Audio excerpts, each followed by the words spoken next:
Your resume is a marketing tool where you can show potential employers how your experience and skills connect to the requirements of a job. In this video, we will cover how to create a resume using a combination format. Before you begin to build your resume, you should have researched job requirements and duties for the jobs that you are interested in.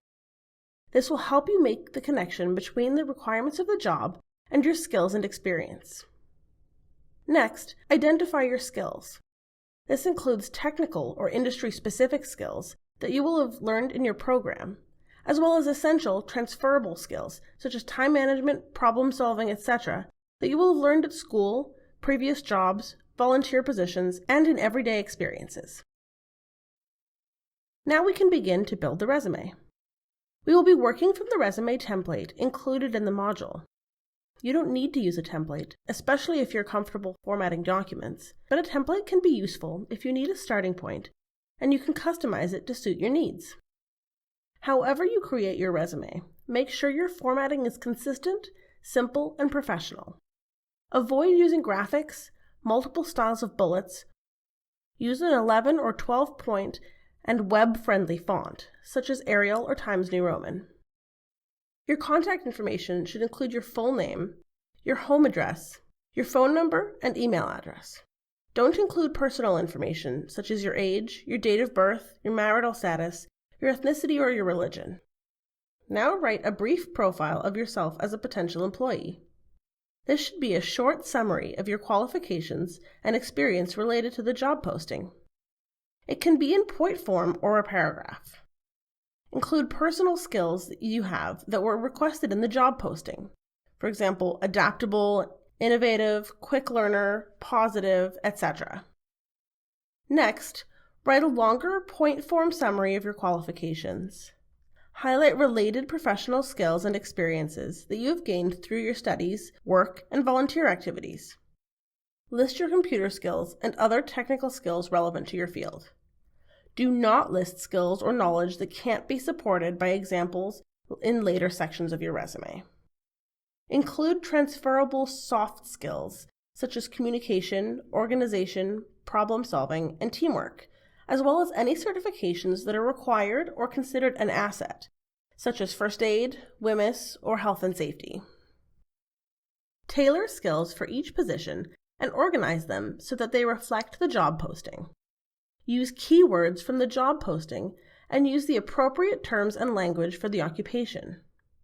Include skills in the order they appear in the job posting, because that is a reflection of what the employer thinks is important. Next, we'll fill in the section on education. This is where you include information about any programs that you have done or are completing. Write a separate entry for each program. Write the full name of the diplomas, degrees, or certificates, and the school where you earned it, including the city and province where the school is located. If the school is outside Canada, include the country. Add the year you completed the program, or the start year to present if you are still completing the program. If you had a high GPA, you can include this as well. This list should begin with your most recent education and work backwards. You can include high school on this list, but you should leave it off if you have completed any post-secondary program. Next, we'll look at related experience, which is where you can include details about your jobs, volunteer positions, work placements, or academic projects that are related to the job you are applying for. Write your job title or the name of the academic project, lab, or work placement.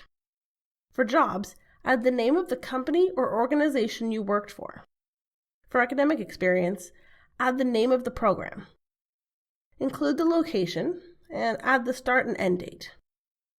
For each job or project, describe your job responsibilities and accomplishments. Start with the responsibilities or accomplishments most relevant to the duties of the job you're applying for. When describing your experience, you should use accomplishment statements to show the impact you had in your role. Think about what you did and how those actions contributed to the role.